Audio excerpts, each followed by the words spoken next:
I tried to pick people from all over the fandom world, so all of you will have something to love, and hopefully you'll leave here with even more people to love. So I'm going to bring out our panel now, and then we'll get to questions, and then at some point we will do audience questions, and there might be a surprise. Woo!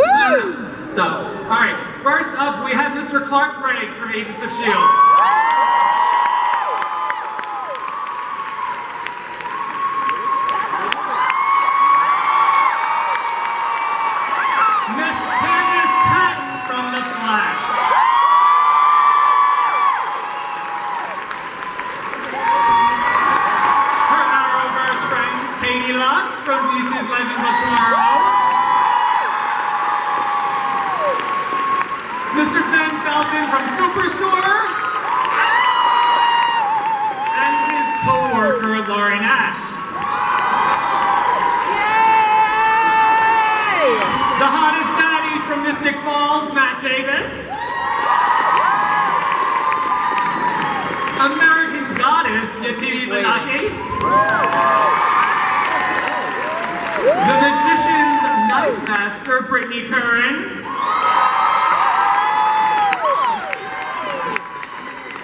Have you been out to the floor at all? Oh yeah. I've been to the Conan show. I almost cried when Tom Cruise came out. He yelled, "Give me the money," 50 feet away from me, and I was like, I can leave. I don't need to go to any of my own panels now. Right? I'll give him the money. And Ben, I know. Show me the money. Ben? I went to the floor. I went and bought a flash mask. Oh, that's awesome. Thank you so much. I got it on Amazon. Oh, that's not what you're clapping for. I put on a flash mask and I went and walked around the floor this morning because I've never been to Comic-Con before, and it was bananas. It was really, really cool. Yeah. And some of you have connections, which I kind of love figuring out. So Ben, you actually did a movie with Katie. I did. Yeah, that's why we don't really don't do this. That bad, huh? Yeah, I mean... A monster. So how long have you guys known each other? What? How long have you known each other? We were trying to calculate that, but... I think we did a movie 3 years ago, and Katie thinks it was like 6 or 8 years ago. It's this movie called 400 Days, so... Has anyone seen it? Cool, thank you so much. It was great, you know. It's a big deal. Alright, okay. And then when I announced the panel, Brittany DM'd me that Chidi was going to be on the panel, so I of course had to sit next to Will, because it turns out that we got a super fan right at the table. This is awkward. When I found out a place person was going to be here all weekend, I was like, please be Chidi, please be Chidi. And when it was, I DM'd him in all caps and said, oh my god, I'm going to be on a panel with Chidi. And he said, do you want me to seat you next to him? And I said, duh. And now William's never going to be my real life friend because he knows how much of a freak I am. And Brittany and Chidi, you guys have a connection, correct? Yes, we do, maybe. I don't know if we can talk about I know, that's an interesting question. Hey, Comic-Con's fun, right? we do. Tine, for a lot of fans, they first met you in possibly the most interesting way. If you guys remember the first scene that we saw Bilquis in American Gods. Very original content. Is that an icebreaker for fans? Is that a what? An icebreaker. Well, I guess it is now. Yeah, it's definitely not your everyday thing, but I always say to people, don't be scared of me. I don't do that on Thursdays, Fridays, or Saturdays. Save it for the Lord's Day.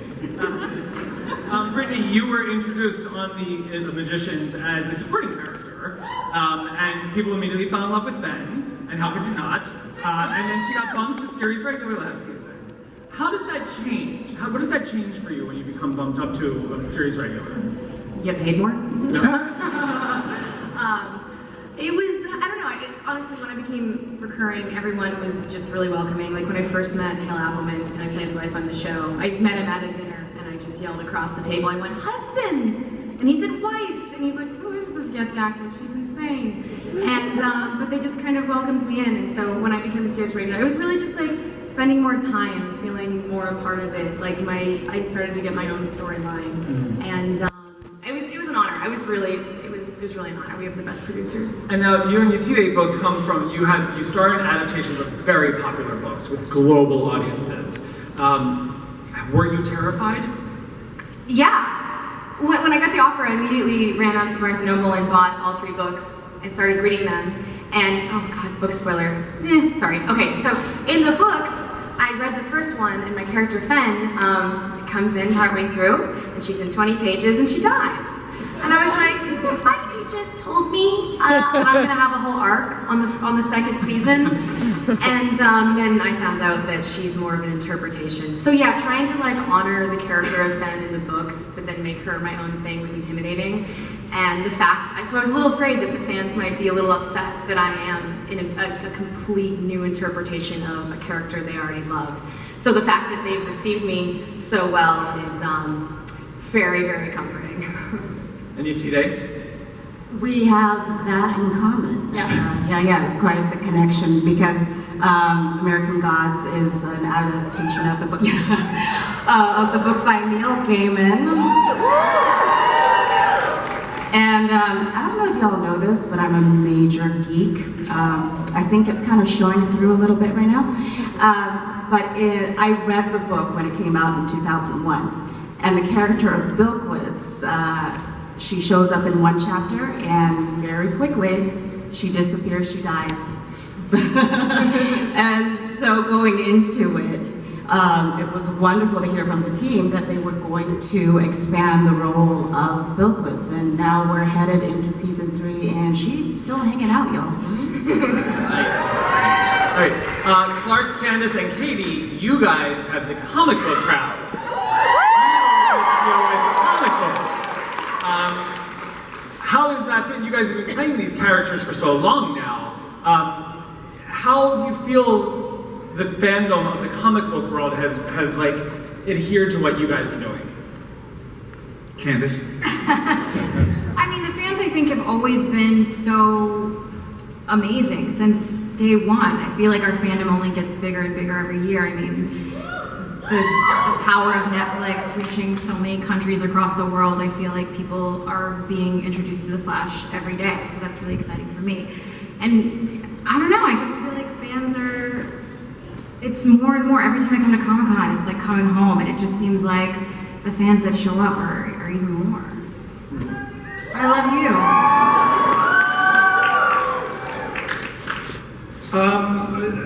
I first appeared in Iron Man in 2008 as Phil Coulson, and I realized in retrospect that was really whorish when I just did it. It was before I did Thor, which was a the character did not exist in the comics, and he barely existed in the movies, and there was definitely in baby Twitter there was who is this guy? There are so many good SHIELD agents in the comics. Why would they invent somebody? And very quickly they wrote a guy who looked like me but a lot better into the comics, and kind of made him a comic book character, which I think is why he's still around. Yeah. Well, is he? Can't talk about that. Okay, all right. It's happening right now, I think, on ABC. I don't know. And Katie, you've taken Sarah Lance through so many versions of her.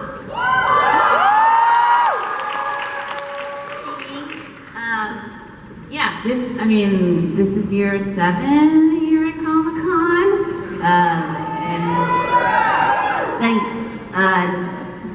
mean, coming from Arrow, and then now we've got Legends of Tomorrow, and it's I see a lot of fans. I see actually like familiar faces, and like we're all just growing up together. And have any of you guys seen cosplayers in your costumes? I saw the cutest little girl right before I came here. Really? She had it wasn't the white canary, she had the black canary costume going on, but the Sarah Lance version. Give her time. Give her time. The white one's hard. I get it. I get why nobody wants to cosplay the white. It's hard to wear all white. And your character is getting superpowers next season. Yeah. I don't know what one yet. And you still don't know? No. I mean, I was like, maybe I should be invisible. Because then, like, every day we have those scenes that are like, and you get the day off. Invisible. Candace, you also got to suit up last season. Yeah. 2 seasons ago? 2 seasons ago. What season are we in? I don't even know anymore.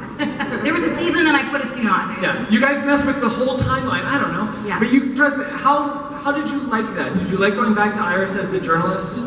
Yes. Listen, outdoor exterior nights in Vancouver. It's cold. I don't envy Grant Gustin. It was fun to do for an episode, but to do that for 6 seasons. Yeah. So, and Bob, Eliza, and Brittany can speak to that as well. Yeah, I'm sure. So I like being a reporter indoors. Right. At a typewriter. At a typewriter. Get you an invisibility cloak. Come out to the mountains in Vancouver where it's really freezing. We had somebody emailed us at TV Insider, and they kind of summed this up so perfectly. After her casting as Iris, we have seen more black women be cast in race-bending, leading lady roles. Despite the racism she continues to combat, Candace's performance as Iris has been trailblazing. Did she realize to the extent to which her performance and character would become so important to opening up doors for other talented, amazing black women when she was cast? Like, yeah, I know. And what has it been like seeing more diverse casting in Hollywood, both in film and TV? Woo!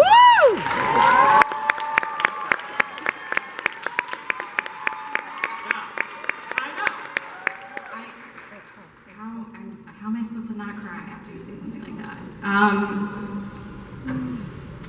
I don't know, man. It's crazy. Yeah. It's so important. I know how important it was for me as a young girl. And to be in a position where I even had a small part in kind of opening that door, it's huge. I always wanted to be the ingenue, and I always saw people who looked like me being the best friend, the sidekick. And so I know how important it is for women of color to see themselves as beautiful and desirable. It means a lot to me. It's why I fight so hard for my position and try and speak out in diversity and inclusion. I know how impactful it is, and I'm never going to stop fighting that fight. And so if it's had any kind of impact in this industry and for young girls who look like me, then I can take all the hate that I got. I can live with that. So yeah.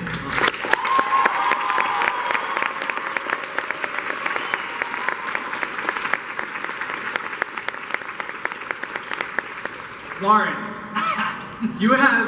Lauren Ash has one of the weirdest IMDb pages ever. It is the most diverse thing I've ever seen. It's like scare tactics, just Superstore, and all the like weird things in between. Woo! Do you remember the first time a fan recognized you from something?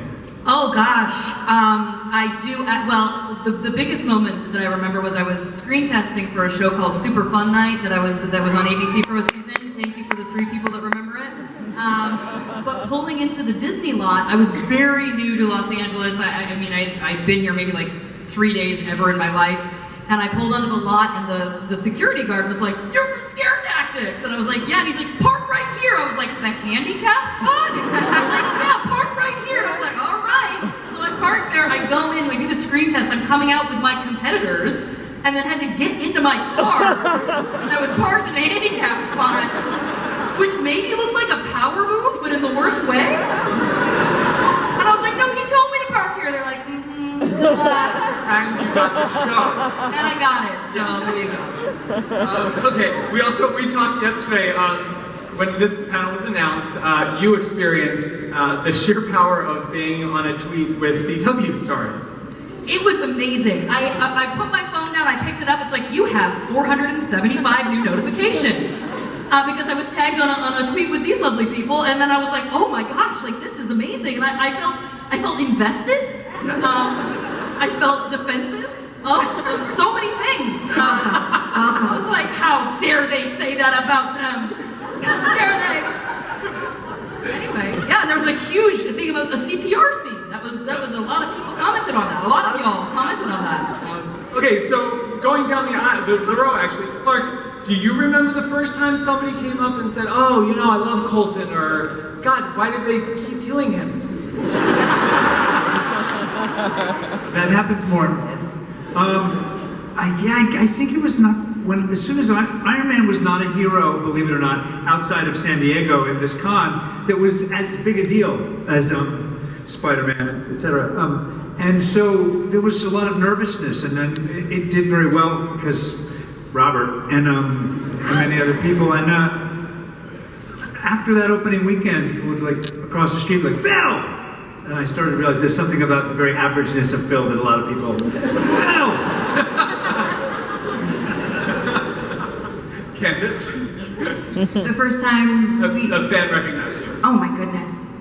I mean, probably our first time coming to Comic-Con was my first introduction to like, oh, people are watching the show and invested in The Flash.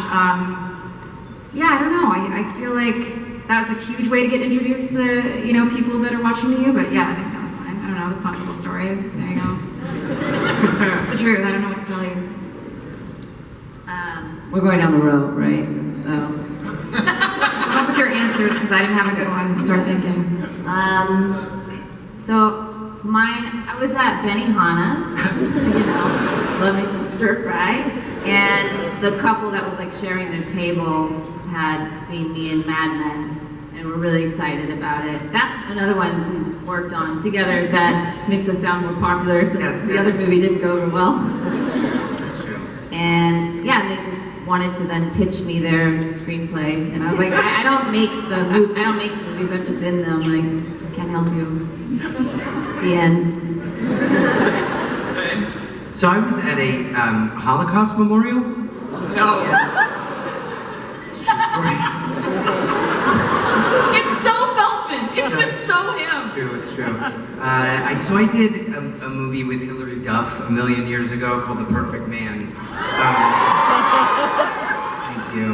And it had like just come out, and I was in like Hungary. I forget exactly where I was with, but I was with a girlfriend on this like super deep, serious trip, and we went to this Holocaust museum. I hate laughing and saying those words. But then a Canadian teen tour walked in.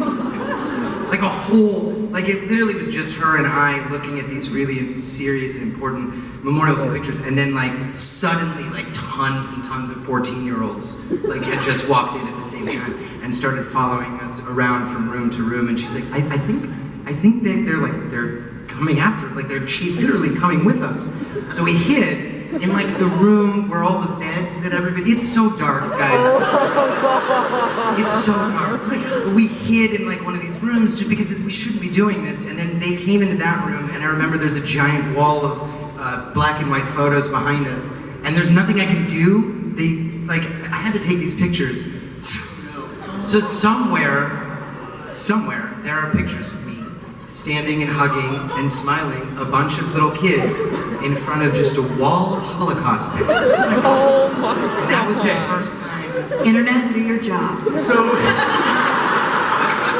all of a sudden, Lauren taking the handicap spot is quaint. I thought I was dark. Yeah. Not at all. Not at all. Matt, what about you? Oh man, I don't remember the first time, but I remember the most bizarre time that I was recognized. I've been in one bar fight in my life, and I had just gotten back from shooting this movie, and I was out with my girlfriend, and this guy came up and started hitting on her egregiously. And I stood up, I was like, yo, pal, back up. He's like, what you gonna do? I'm like, I don't want to do anything, I just want you to leave us alone. So he bumped my chest, and I just punched him so hard right across the face. And he just dropped like a sack of potatoes, but he had a really big friend with him that I didn't see. And the next thing I remember was this fist flying through time and space, and it just hit me in the jaw, and it kind of sent me spinning like a top into a bar. And I sort of like smashed up against this girl. She looked at me, she's like, "I'm so sorry, I know this is a really bad time." It's like, I absolutely loved you in Blue Crush.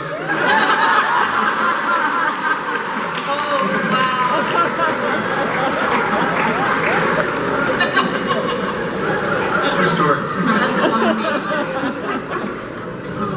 You T-Day? Lauren, did you go? Did I miss it? I went before. Oh, you went before? Yeah. Oh, wow, I was so wrapped up in the bar fight one. I don't have anything halfway as cool as that, y'all. It's usually more people kind of looking at me and like giving that curious little like, yeah, I kind of know you. And then like the realization and the eyes just get lighter and lighter, and then they start backing away in terror. So yeah, that's usually how all my interactions go. Fun times. Pulled up my own earrings. Everything's fine. Yeah, like Matt, I don't have any memory of the very first time. But one of the earlier on, funnier times was, so when I was a young teenager, I was on Drake and Josh, and I played, Nickelodeon! And I played Drake's, like, final girlfriend. Also, fun fact, or not, when I first got on set the very first day, all the producers said, "We need to bring you in a back room real quick," and I was like, "Oh, good, I'm being fired." And they brought me back, and they're like, "You need to tell Drake you're 17 years old," because I was like 15, and I was like, I can't lie. I can lie when I'm being paid to lie on screen, but to an actual human being, not in character. So the whole time, Drake and I are good friends now, by the way, and I told him this story, and he thinks it's funny now that it's a decade and a half later. But, so I was a nervous wreck the whole time I was on that show. But anyways, I don't know why I told you all that. So I was somewhere, I was in like a singing class, and this little girl came up to me, she must have been like 8, and she goes, "Are you Carly on Drake and Josh?" I was like, "Yeah." She's like, "Can I have your autograph?" I was like, "Of course." And then I signed it, and then she looks up at me and she goes, "You kissed Drake, Belle. I don't like you." And I was like, I was like, "Give me my autograph back." Well, I worked on this kids show called The Electric Company. And I was, I live in Brooklyn most of the time, and I was walking down the street, and this grown-ass man comes up to me. He's just like, "Hey man, are you William Jackson Harper?" And I was like, yeah. He was like, "Man, you know, I loved you when I was a kid, man. I watched you on The Electric Company. I loved you so much." And it was just like, he was actually just 16, but he was just huge. You know, I mean, like big to me, and so it was like, thoroughly intimidating. But yeah, that was the first time. That's a good one. Eliza? Hello. I was 11 years old, and I was doing this Disney show in Australia that no one here has heard of, I'm sure. Pirate Islands. Yes! That woman just won Comic-Con. It was my first ever show, and I was pretty proud and confident. So I would go to the shopping center and be like, "Someone's gonna recognize me." Too much. And finally it did. I got chased through the shopping center. It went really badly. It kind of turned into a mob thing. But, I got my wish. Robert? I worked in Australia, and my first kind of main show was Home and Away. And I moved into, I just moved into an apartment because I, from Melbourne, moved to Sydney. And so I was working with Chris Hemsworth and all those other, like Reese Wakefield and all those guys. And I had moved in, unbeknownst to me, next door to an all-girls school. So every time there was like lunch or anything like that, every time we were out on my balcony, it was a thing. So I ended up, Yeah, I couldn't. Yeah, it was interesting because I wasn't really expecting that. So yeah, staying inside. You can hide. So I think we do need to address just one thing. Bob and Eliza were our first ship on a panel last year, and this is their first year as a married couple.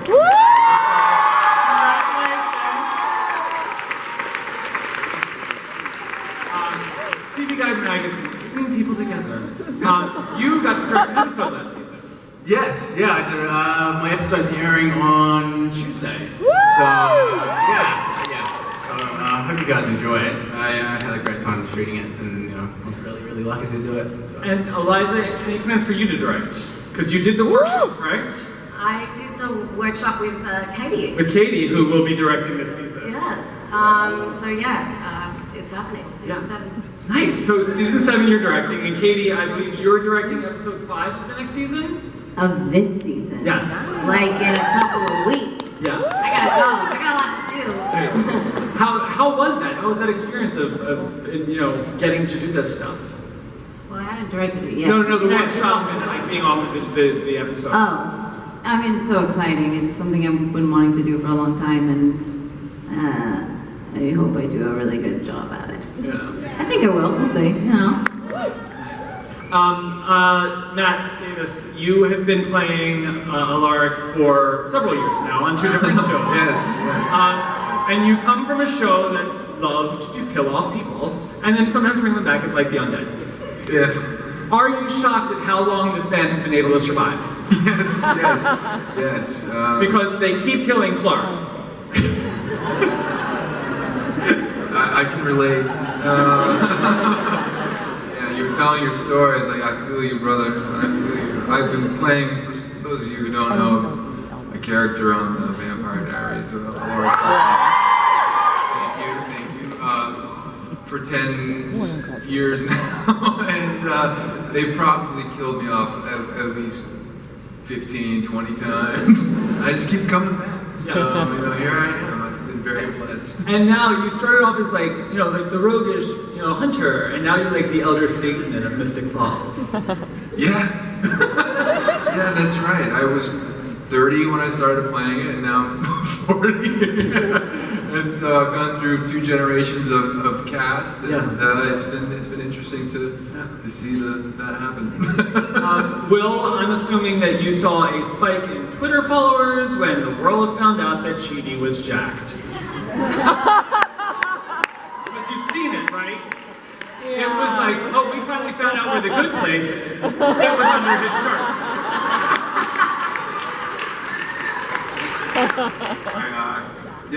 I got some new friends. I was...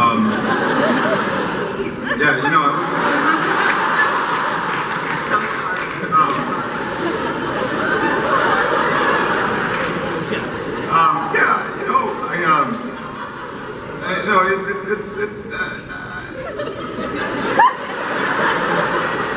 I feel like, I've come a long way since my teenage years, college years. I remember one time I was trying to date this woman, and I took off my shirt and she flinched. But it wasn't like a good flinch. It wasn't like I wasn't expecting that. I was like, oh no, I wasn't expecting that.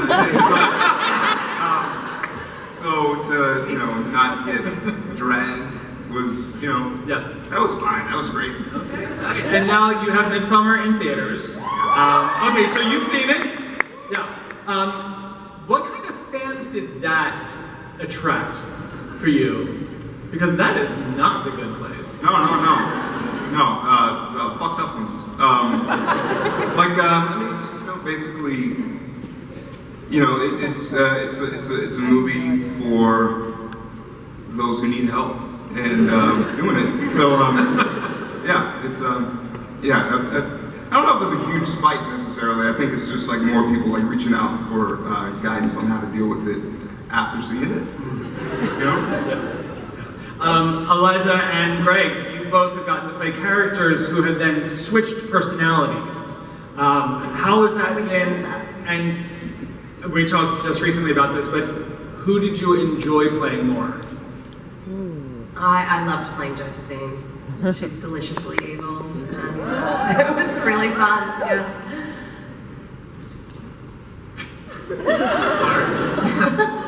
Clark. What? I was still with the deliciously evil. I don't know. Who did you enjoy playing more, Coulson or Sarge? Oh, the evil's good. I've been good for 10 years in Marvel. This season I'm back in the same skin, very, very, very evil. And that's really freeing and fun. I'm maybe a little too into it. And now you and Will both get the privilege that a lot of actors don't of knowing that you are going to head into your final season. That you know when the end is coming. Yeah, they announced that yesterday, that next season 7, which we're actually shooting. We're airing season 6, but we're shooting the ceilings going on. We also didn't know we were coming back after season 5, so the end of that season was called The End. And Phil Coulson died at the end of that episode.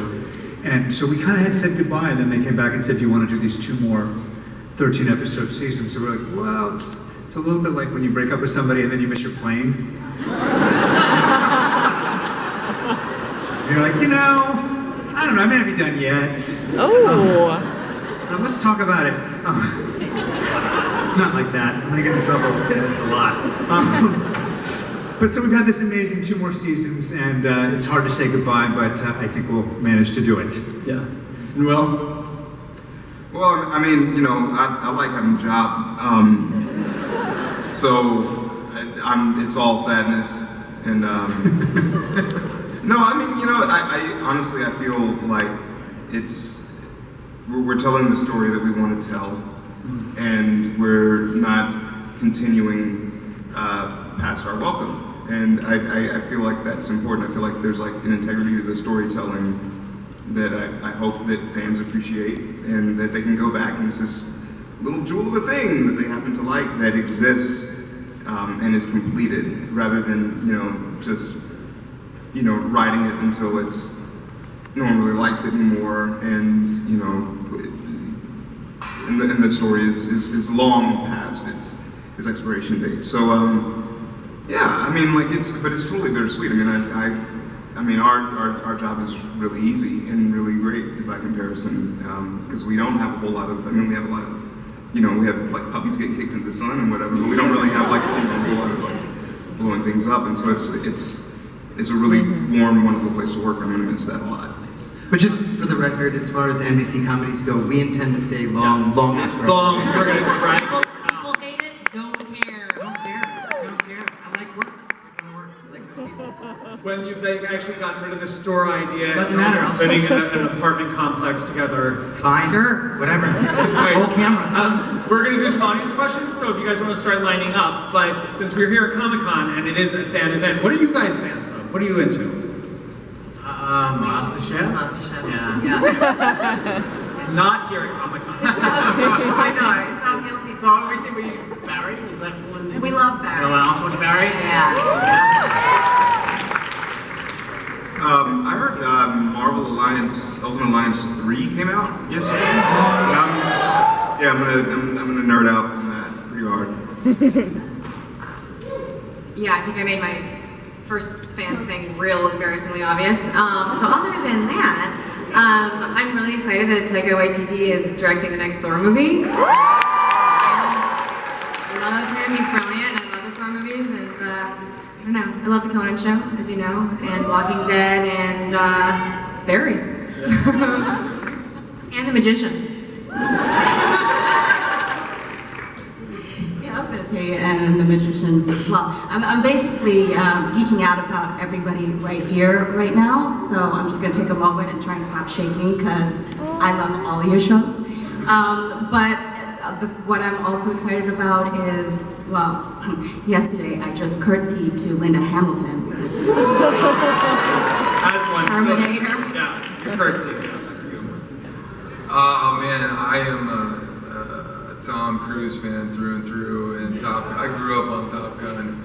I mean, I was like riding my little BMX bike up and down the street pretending I was Tom Cruise in my fighter jet, saving Kelly McGillis. She was like my girlfriend forever. I had the Top Gun poster on my wall, so when I saw the Top Gun 2 preview yesterday, I about lost it. I was crying. And I was just like, fuck man, Tom Cruise, he's just the greatest. Carry on my wayward son. Such a nerd. Supernatural, going to the panel. Last 2017, was at the EW party, noticed Misha Collins was beside me, sputtered, and then just raised my phone for a selfie. And it's shaky, and awful, and embarrassing. I don't know. 90 Day Fiancé before. Oh, they watch it because of me! How many TV? I say that so much. I have 2 infants, so I don't watch anything. This is my one vacation right now. So this is kind of my TV. That's why I went on the floor today, was just to watch people in costumes. It was like I was on my couch watching my programs again. But yeah, and Barry.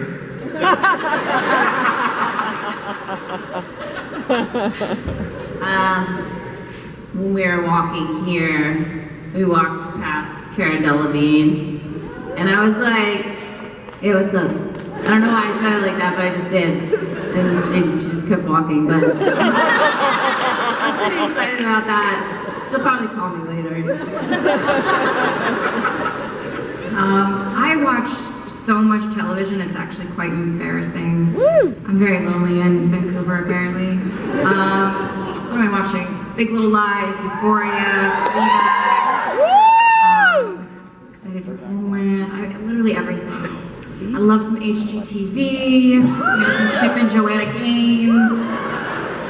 Yeah, if it's Legends of Tomorrow. Yeah.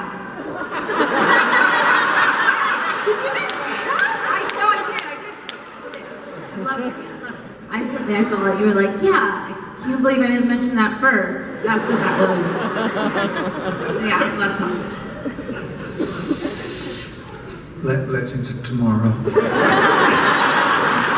a bit much for me, but I'm obsessed with Fleabag. Yeah. If you haven't seen Pen 15, you walk out of here right now. Go back, it's one of the funniest, deepest thing I've seen in a while. There's an Israeli, I'm gonna go on for a while, okay? Yay. There's an Israeli show called Fauda on Netflix that's insane. It's really about this, that's it, I'll stop. All right, we got a couple of minutes for a couple quick questions. Wait, I should also mention, because every member of the Magician's cast is going to give me crap if I don't say this, I'm obsessed with The Flash. And being on here with Candace is amazing because you're amazing, and they're going to be so mad at me when I tell everyone this. So sometimes, since we all film up in Vancouver, our cast is in the airport at the same time that these lovely actors are. And so, What did I do? What's that? What did I do? No, you didn't do anything. Okay, it's my cast that did the thing. So Jay Taylor once saw Grant Gustin getting on the same plane as her and videotaped him secretly and texted it to me. And then Olivia Taylor-Dudley just texted me and said, hi, I just told Grant Gustin you love him. And I'm like, none of these people I respect are ever going to talk to me ever again. Go on, Damien. All right, go ahead. I was just wondering if you have any advice for me, like, because I want to pursue acting when I grow up. Yeah, I mean, everyone here can probably speak for this, but just, it can get really hard. I think it's important to have a bit of a thick skin and just keep practicing, do as many little scenes in your bedroom in front of the mirror, like as much as you can, and go to class and, put yourself on tape and all that stuff. It's my absolute joy, so if that's what it is for you, then just go for it, lady. Awesome. Thanks.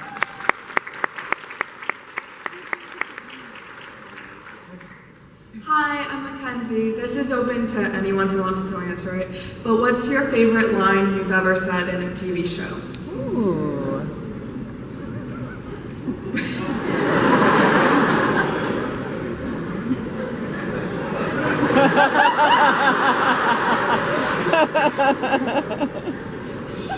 That's a great one. My favorite line I've ever said in a comedy show that I did at the Second City in Toronto was, "We need to fuck to save the pandas."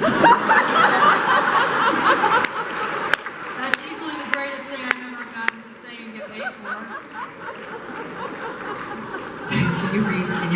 second sentence on the back of your book. I know, but it's okay. Please be aware that many members of your audience may be under 18 years of age. They've all heard it before, Ben, on the schoolyards. Not about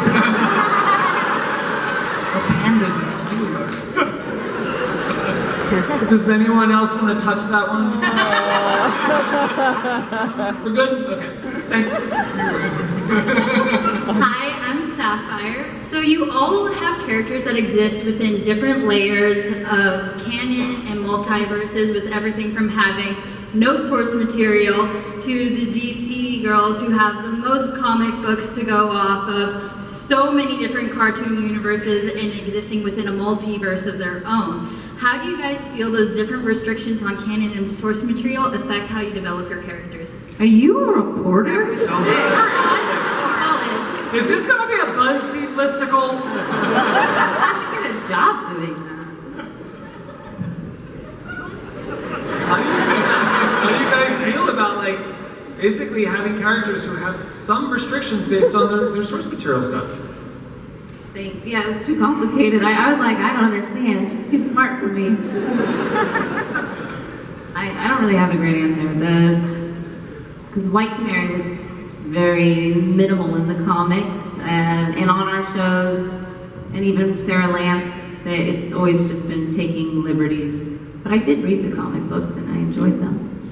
I feel like when they cast Iris West as Black, I was like, all bets are off. Right. I can do whatever I want.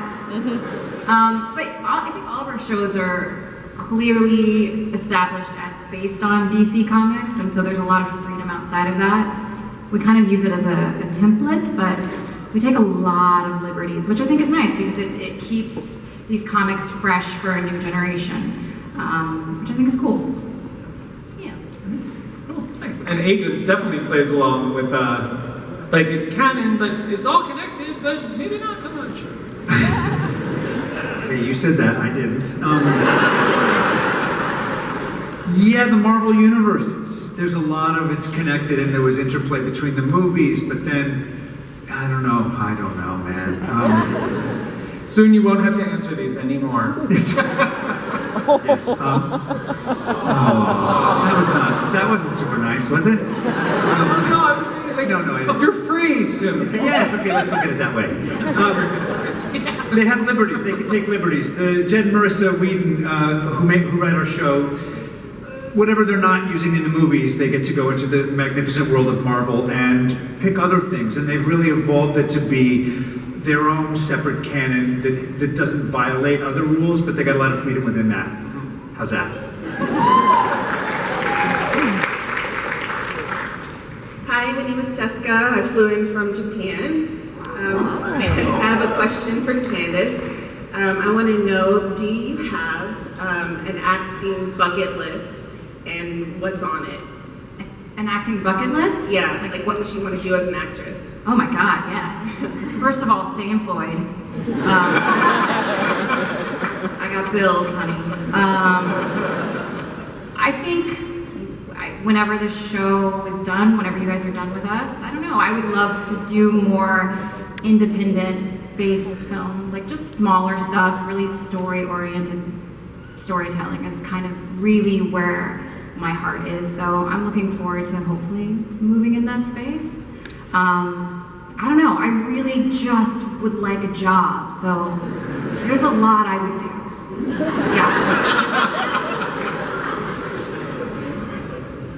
Go ahead. Hi, this is a question for William. You're so funny as Chidi, and everything that happened to your character Josh on Midsummer was so scary. Is there a genre of TV or movies that you haven't had a chance to explore that you'd like to do next? Yeah, I mean, pretty much all of them. You know, I think I'm gonna piggyback on what Candace was saying earlier. I think it's, you know, I really enjoy very, you know, character-driven stories. And I think any opportunity to get weird, you know, and sort of just make really unexpected choices, you know, things that maybe seem non sequitur that maybe play later, you know, just something that's like really driven just by the people and their idiosyncrasies. I think that's kind of what I want to try. next. I mean, also, I'd love to hold 2 machine guns and jump out a window at some point. But I don't know, I'm getting old, so we'll see. Alright. Okay, so we've talked about some of the shows that are heading into their final season. We've got some representations from different universes here, but there's one show that is ending its run coming up in this upcoming season that we'll be having a panel tomorrow, but there's a certain person that really helped coordinate and create a universe on television that has led to so many jobs and so many shows and so many fandoms and so many dreams come true that I couldn't let the show go away without bringing them out to thank them and to let them talk to you guys for a little bit. So I would like to bring out one last time here, Mr. Stephen Amell.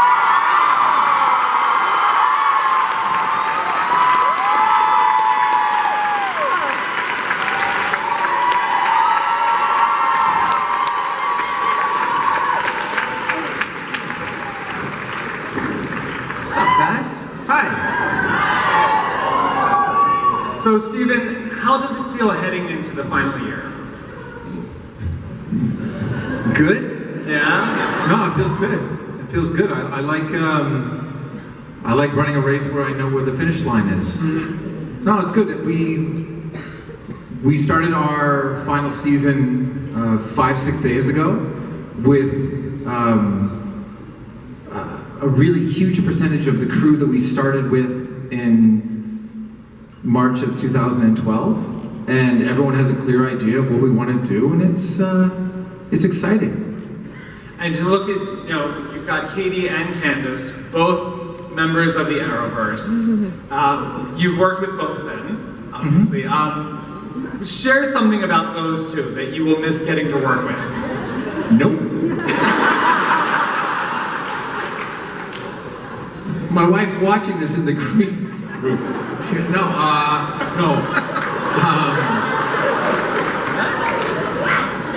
Well, Katie and I did a lot of our action stuff together in season 2, and that was really fun. I think that Katie really set the bar for the type of action that we were going to do on the show, and the type of action that not just female superheroes, but superheroes we're going to do on the show, because she's, I don't know if you guys follow her on Instagram, but she's a badass.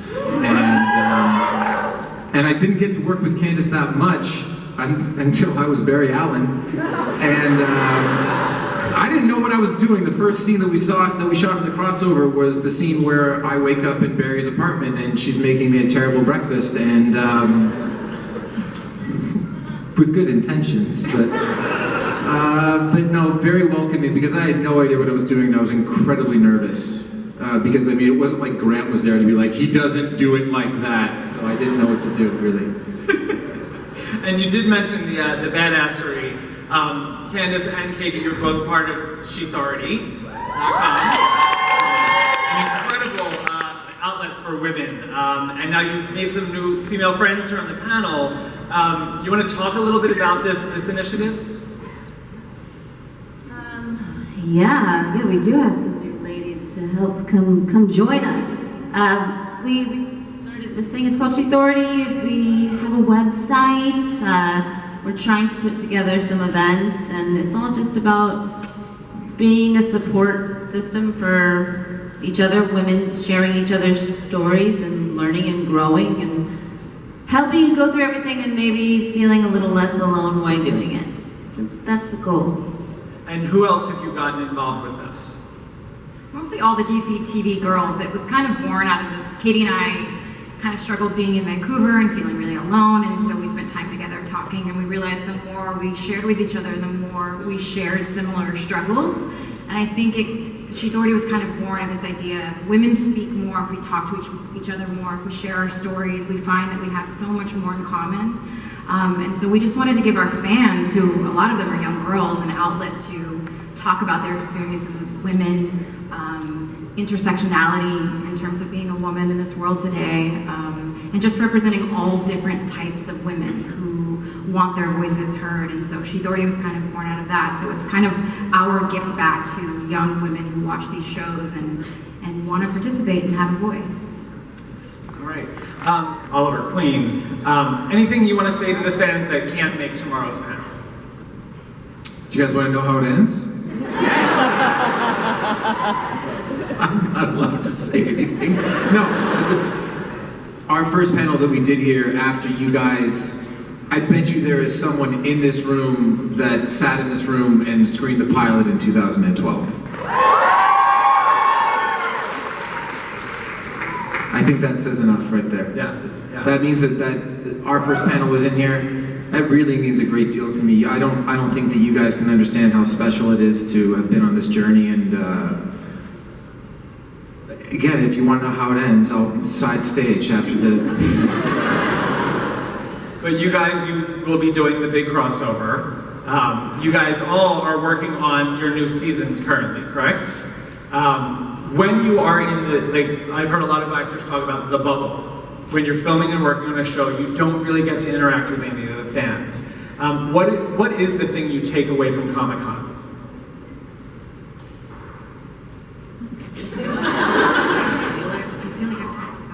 We wouldn't have a job without you guys. That's what I take away from it. I'm just so grateful every time I come here. It's just wonderful.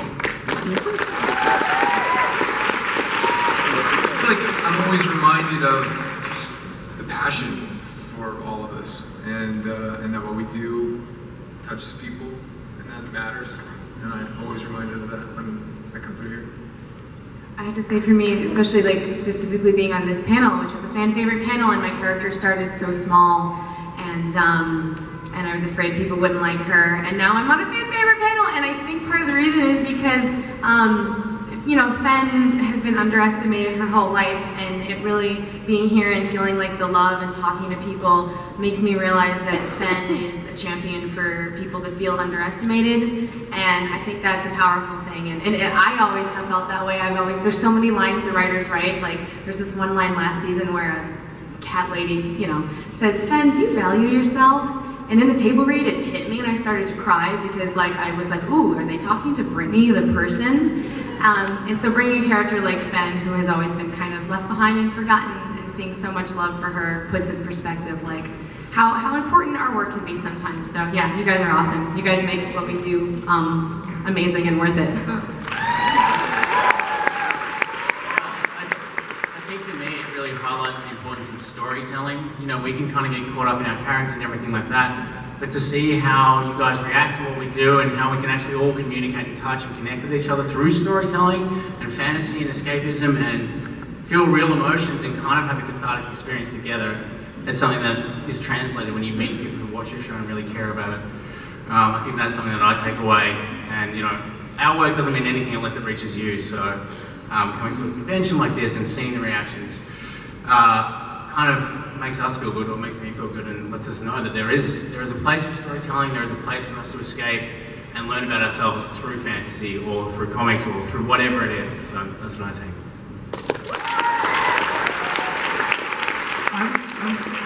I'm struck by the bubble thing is you're kind of working for an audience and you imagine them and they're kind of amorphous people, and then you go to an event like this and there's a lot of talk right now about what it means to be an American and what an American in the abstract looks like.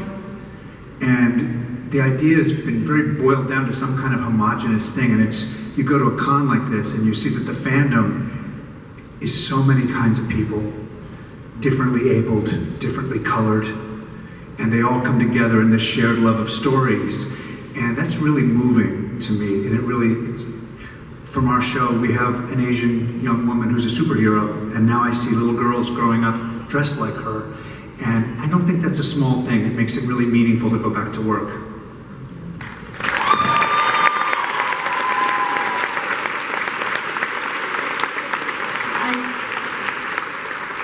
I just want to jump on that because that in itself was truly touching.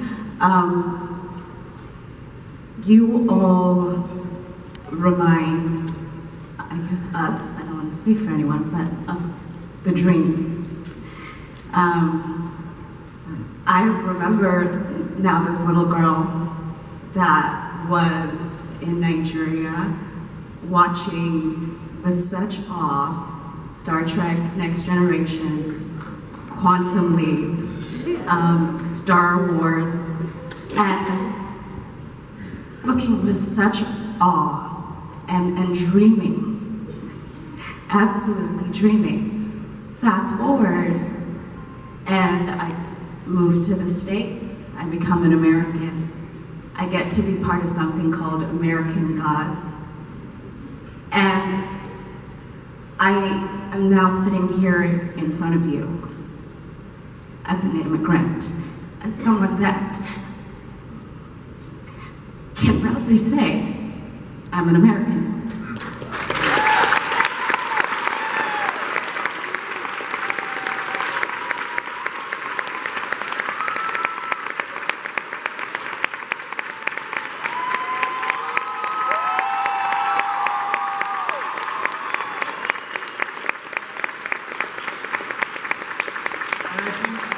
I think that is the absolute perfect way to end this. You guys have been amazing. You guys are amazing. Thank you so much for everything you do. Congratulations on all of your triumphs. We're with you. We love you guys. Thank you guys so much. Without you, we would not be here at all. So thank you so much. Thank you so much.